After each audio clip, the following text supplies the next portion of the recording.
सनसरी गावात बिबट्याचा मुक्त संचार, ग्रामस्थांची वनविभागाकडे पिंजऱ्याची मागणी।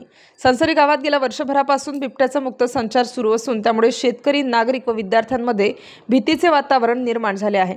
शेतात तसेच नागरी भागातही बिबट्याचा वावर दिसत असून याच बिबट्याने एका तरुणावर हल्ला केला होता।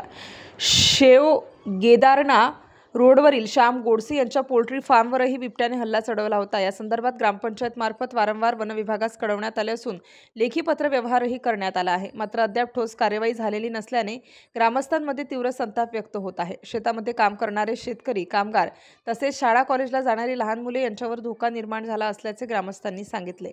त्यामुळे सनसरी ग्रामपंचायतच्या वतीने गावात तातडीने पिंजरा लावण्यात यावा अशी मागणी वनविभागाकडे करण्यात आली।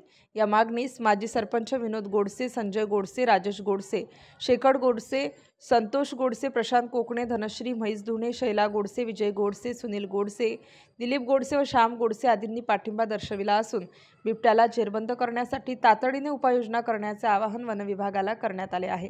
स्टार न्यूजसाठी जाकीर शेख, नाशिक।